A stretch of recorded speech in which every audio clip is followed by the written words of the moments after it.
E aí, pessoal, tudo bem com vocês? Tudo tranquilo, né? Vamos começar aqui a nossa segunda parte da aula do Segundo Reinado, tá, pessoal? Falamos aqui, portanto, sobre a economia durante o Segundo Reinado, como que era a economia brasileira nesse período. Então, bora lá para os estudos e vamos de Segundo Reinado, pessoal. Bom, galerinha, então é isso, né? Voltamos aqui para falar sobre a história do Segundo Reinado, economia brasileira. Lembrando vocês que a economia no Segundo Reinado, ela não mudou, não teve tantas mudanças, né? Foram apenas algumas mudanças aqui específicas, mas nem tanto assim. Por exemplo, a nossa economia ainda continuou sendo latifundiária, voltada para a exportação, uma economia voltada no cultivo de apenas um produto e ainda com a utilização da mão de obra escravista, tá? O que mudou aqui? O que mudou foi o produto cultivado, que é o café. O café, pessoal, ele vai chegar no Brasil antes mesmo da vinda da família real e por volta ali de 1810 já começamos as primeiras mudas a serem cultivadas no, na região do Vale do Paraíba, tá?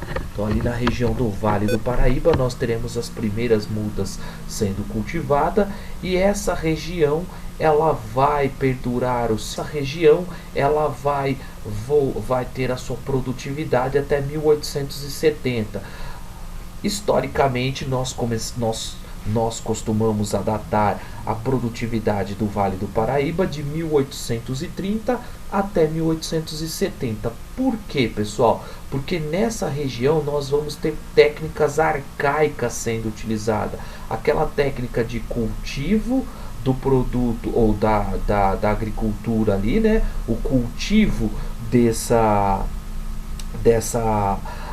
produção cafeeira sem técnicas de introdução mais modernas. Então ela vai ser muito arcaica, irá provocar uma erosão e o esgotamento do solo, o esgotamento de todas as riquezas minerais necessárias para que a planta ela acabe dando seus frutos aí, ok? Então essa região costumava sempre migrar de um ponto para outro para que você ainda continuasse tendo a produtividade, chegando em 1870 ao declínio do Vale do Paraíba, os antigos barões do café.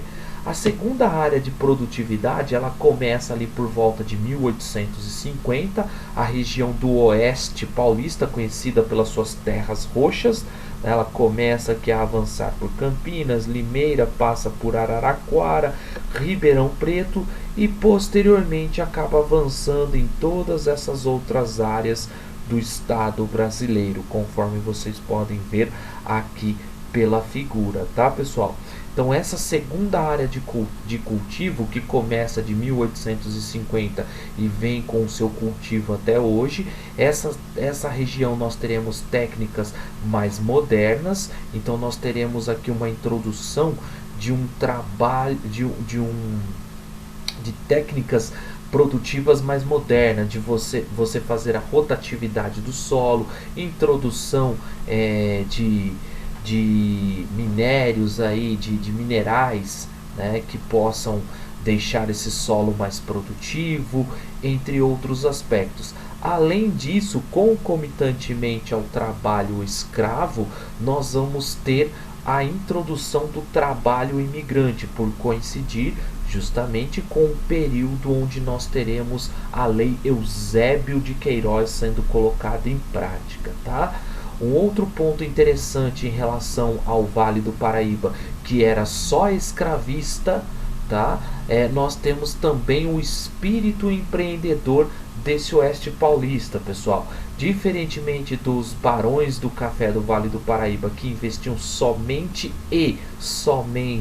na produção e no cultivo do café, no oeste paulista esses cafeicultores eles vão dinamizar os seus investimentos. Eles não ficarão presos somente à produção cafeeira, eles irão investir no comércio, na indústria, no setor imobiliário. Então nós teremos aqui uma economia mais dinâmica, ok? Bom, e aqui eu coloquei para vocês algumas curiosidades a respeito desse café, o porquê que o café acabou expandindo por por essas regiões, e o Brasil acabou se tornando a principal área de produção cafeeira para o mundo até a crise de 1930, após a Primeira Guerra Mundial e ali próximo à Segunda Guerra Mundial, ok? Bom, turminha, falando a respeito do setor industrial do Brasil, então o setor industrial e a modernização no Brasil, como que se deu esse surto industrial no Brasil? Lembrem vocês que nós tínhamos desde 1810 as tarifas conhecidas como os Tratados de 1810, o Tratado da Aliança e da Amizade, do Comércio e da Navegação. Nesse acordo, nesse tratado que o Brasil tinha com os ingleses de 1810, os produtos ingleses eles pagavam 15% para entrar no território brasileiro, tá? E aí, em 1825, esses tratados eles foram renovados para mais 18 anos, chegando ao seu término em 1843. Com a tarifa Alves Branco, a tarifa criada aí pelo senador Alves Branco, nós teremos os produtos ingleses a partir de 1844 pagando de 30% a 60%. Se o produto fosse produzido similarmente no Brasil, ele pagaria 60% para adentrar no Brasil. Se o produto não fosse similar, encontrado ou produzido no Brasil, esse produto ele pagaria para adentrar em nosso território 30%. Então esse produto, se ele custasse R$100, no Brasil ele passaria a custar R$130. Pensando aí nos 30% que pagaria de imposto para que esse produto adentrasse ao nosso território. Bom, em 1845, falando sobre a Lei Bill Aberdeen, em 1845 nós vamos ter o parlamento inglês ele criando uma lei para dificultar o tráfico negreiro no Brasil, mesmo porque desde 1810, os ingleses já vinham pressionando o Brasil para o fim do tráfico negreiro. Eles pressionaram lá em 1810 Dom João para que no máximo em 3 anos o tráfico negreiro ele fosse extinto. Mas aí o Brasil foi dando sempre o seu jeitinho e foi protelando esse tráfico negreiro, né?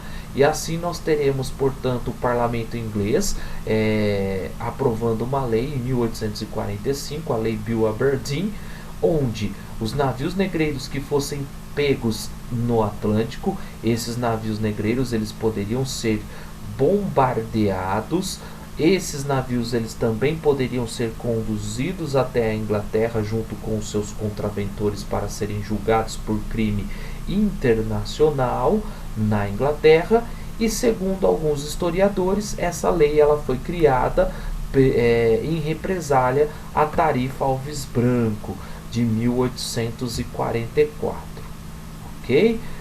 1850, em resposta à Lei Bill Aberdeen, ou seja, nessa represália feita pelo parlamento inglês ao tráfico negreiro brasileiro, o governo brasileiro ele decide pressionar, então ele acuado pela Lei Bill Aberdeen, ele decide pressionar os deputados para aprovarem a Lei Eusébio de Queiroz. A partir de então, nós teremos o tráfico negreiro de fato sendo proibido no Brasil. Então nós teremos a importação de escravos sendo proibida, mas internamente, pessoal, esses escravos eles continuaram a ser comercializados, tá? Com essa lei Eusébio de Queiroz de 1850, que foi uma lei devido à pressão do parlamento inglês após a criação da lei Bill Aberdeen, nós teremos um capital excedente que poderá ser aplicado no setor industrial brasileiro, no setor imobiliário e até no setor financeiro e até mesmo no setor de transporte, ou seja, o capital ele passou a ser investido em outros segmentos. Vejam que as leis elas estão ali condicionadas no período em que nós teremos o surto do café no Oeste Paulista, né? A produtividade do café a partir de 1850 no Oeste Paulista. Por isso a dinamização da economia e a dinâmica desses cafeicultores do Oeste Paulista ser diferente às do Vale do Paraíba. Bom, devido a esses fatos, né, devido à lei Eusébio de Queiroz, devido à tarifa Alves Branco, né, a situação no Brasil ela começa a mudar com a era Mauá, que vai de 1840 a 1870. Aqui eu coloquei um breve panorama para vocês do que passava no Brasil antes da era de Mauá. Vejam que antes de Mauá, os produtos ingleses eles eram favorecidos tanto pela qualidade quanto pelas tarifas alfandegárias que foram impostas a partir do Tratado de 1810. E mesmo com essas tarifas a 15%, ainda assim os produtos ingleses eles eram mais baixos que os produtos produzidos no Brasil. Sendo assim, não haviam condições necessárias para que no Brasil pudesse se desenvolver uma indústria local, porque a indústria ela competia diretamente com esses produtos externos, esses produtos produzidos na Inglaterra. Após a tarifa Alves Branco, nós teremos, portanto, o desenvolvimento dessa indústria brasileira, ainda que pequena, promovida aí pelo Barão de Mauá, com capital próprio, mas nós teremos esse desenvolvimento. Coloquei para vocês algumas das resistências enfrentadas pelo Barão de Mauá, o Irineu Evangelista de Souza. O Barão de Mauá, pessoal, ele vai enfrentar resistência por parte da elite rural, essa elite que acreditava que a industrialização no Brasil poderia ameaçar as facilidades que eles tinham em adquirir o dinheiro público, porque o governo poderia dar prioridade aos investimentos na indústria em detrimento à porção agrícola, né, a produção agrícola. E um outro ponto que vale ressaltar aqui para vocês é a simpatia, né? O imperador ele não tinha uma simpatia com o barão, ele não simpatizava, ele não era amigo, ele não era uma pessoa que acreditava nos sonhos do Barão de Mauá. Pelo contrário, o Barão de Mauá, por ser um indivíduo de posições políticas mais liberais, entre esses pontos era favorável ao fim da escravidão, tá? Nesse aspecto ele acabava não sendo uma pessoa que atraía os olhares do imperador. Portanto, o imperador não simpatizava com o Barão de Mauá, e muitos dos projetos do Barão de Mauá foram barrados no Brasil, com algumas exceções que às vezes eram interessantes para as elites locais, como por exemplo a construção de ferrovias. Essas ferrovias elas facilitavam no escoamento da produtividade de café para os portos, né? Então nós vamos ter aí a primeira ferrovia no Brasil foi construída pelo Barão de Mauá, com a presença inclusive de Dom Pedro II, tá?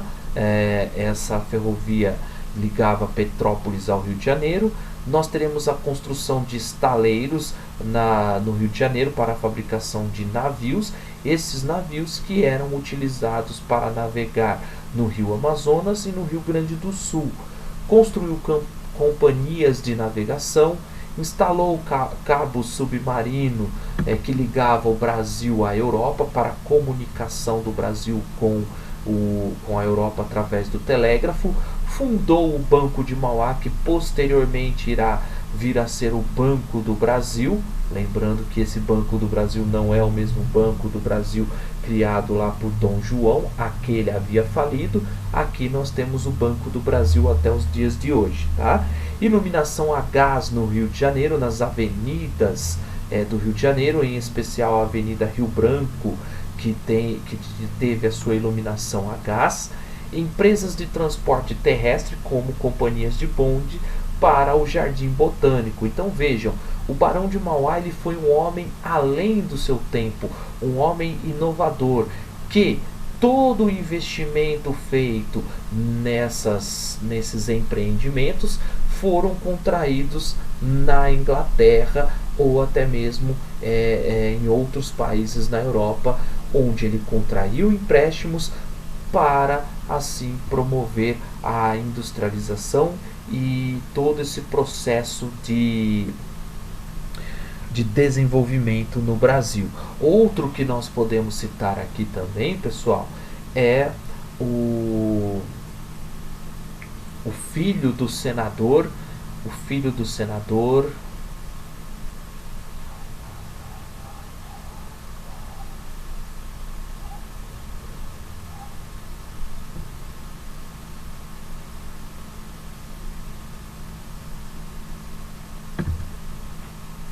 Bom, assim sendo, pessoal, vamos lá. Todo esse desenvolvimento que o Barão de Mauá trouxe para o Brasil, ele acabou de certa forma sendo aos poucos sufocados, tanto por algumas sabotagens, como os vários incêndios nos seus estaleiros, né? Bem como através dessa tarifa Silva Ferraz, que foi criada em 1860. Em 1860, o senador Silva Ferraz ele vai criar essa tarifa, substituindo a tarifa Alves Branco. Essa tarifa que era de inspiração liberal e, portanto, diminuía mais uma vez, ou seja, reduzia mais uma vez as taxas sobre os produtos importados para o Brasil. Nesse contexto, voltaram a entrar com um valor bem favorável navios, máquinas, ferramentas, ferragens, tudo no exterior. E mais uma vez esses produtos irão sufocar o desenvolvimento de uma indústria nacional. Então a falta do apoio do governo, sabotagens, concorrência inglesa fez com que o projeto do Barão de Mauá acabasse indo à falência. Em 1870 nós temos, portanto, na década de 70, a falência do Barão de Mauá, graças a todos esses pontos que foram citados a vocês. Bom, na questão da mão de obra, pessoal, na questão da mão de obra no Império, lembrem vocês que nós vamos ter a tarifa, a Lei Eusébio de Queiroz. A Lei Eusébio de Queiroz, ela vai impor aqui para o território brasileiro o fim do tráfico negreiro. Ou seja, você não tem mais esse tráfico vindo de fora, né?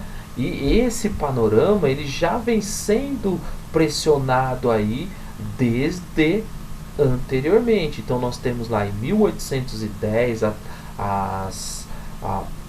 tarifa, né? Nós temos lá os tratados e acordos da Aliança da Amizade, do Comércio e da Navegação. 1824, mais uma vez os ingleses pressionam o Brasil.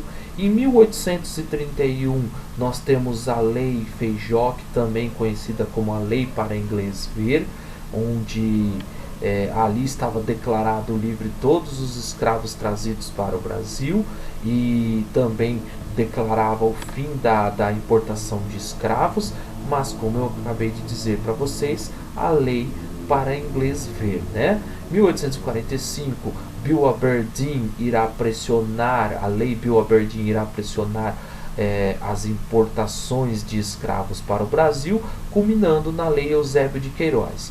Com o fim do tráfico negreiro no Atlântico, vejam, nós temos agora uma dinâmica interna. O tráfico ele passou a ser intraprovincial, ou seja, ele passou a ser interno. As regiões do sudeste e do sul do Brasil passaram a comprar os escravos das regiões em decadências no norte, das regiões decadentes do norte e do nordeste brasileiro. Assim nós teremos o tráfico interno desses escravos. Mas vejam, esses escravos que nós tínhamos no Brasil não eram suficientes para atender a demanda interna e o crescimento das lavouras de café na região sudeste. Com isso, em 1847, nós teremos o sistema de parceria sendo colocado em prática. O primeiro a colocar em prática e que teve autorização por parte do governo será o senador Nicolau de Campos Vergueiro, o senador Vergueiro.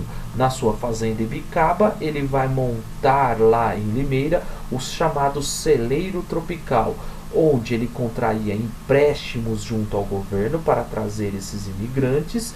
Ele trazia esses imigrantes para o Brasil, dava moradia, ambientava esses imigrantes às condições de trabalho no Brasil, dava alimentação, estadia, moradia e instrumentos de trabalho, e posteriormente cobrava todas essas dívidas desses imigrantes. Quando esse imigrante era direcionado a alguma outra fazenda, assim que ele começava a trabalhar e a arar lá as suas terras, né, as terras ao qual ele era meeiro ou parceiro, ele pagava toda essa dívida.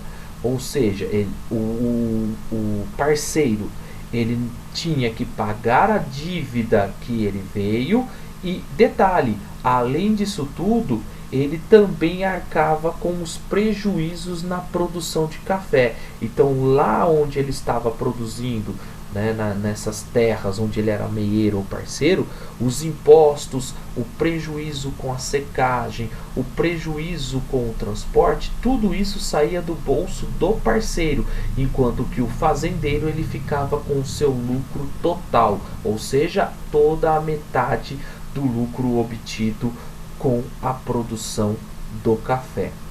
Conclusão, pessoal, as condições de vida desses imigrantes elas passaram a ser tão ruins que passaram a ser caracterizados como escravos brancos no Brasil.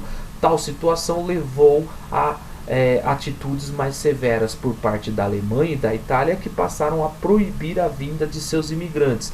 Na Suécia também teremos imigrantes sendo proibidos de vir para o Brasil após o relato de um imigrante que acabou relatando todas as condições ao qual esses imigrantes enfrentavam no Brasil, após, lógico, das revoltas imigrantes que ocorreram nessas fazendas no interior de São Paulo. Essas revoltas teve que ter a intervenção por parte do imperador.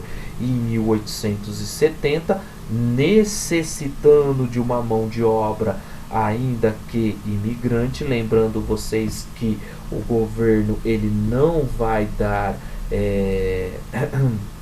tanto o governo quanto as elites brasileiras, elas não vão dar atenção para a mão de obra já existente aqui, os vários negros que acabam sendo libertos, né? Então, em 1870, o governo imperial, que ainda tinha uma posição escravista, ele passa a subvencionar a vinda de imigrantes para o Brasil, ou seja, ele passa a financiar a vinda desses imigrantes. Por quê? Tudo isso tem um caráter de embranquecimento social, uma visão racista, uma visão preconceituosa que foi criada através de teorias europeias que saíram nesse período, que visava, portanto, dar um branqueamento da população, colocando sempre os negros ou os mestiços como se fossem inferiores e responsáveis pelo não progresso do país, né? Pelo país continuar na situação ao qual estava diante de outros países mais desenvolvidos nesse momento.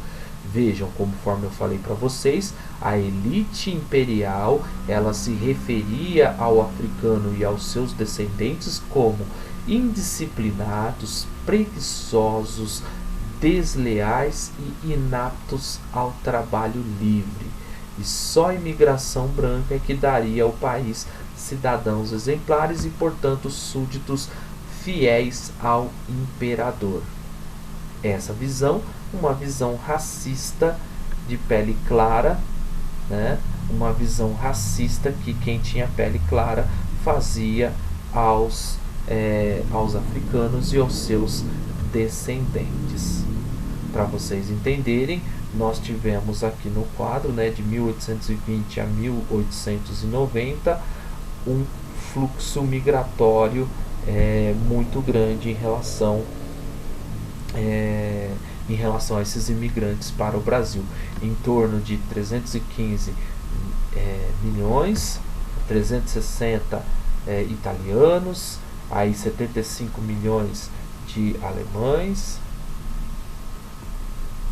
45 mil e 193 de outras nações. Beleza? Então nós teremos aqui o mito do embranquecimento social e a necessidade de uma mão de obra para a região cafeicultora da porção sudeste do Brasil.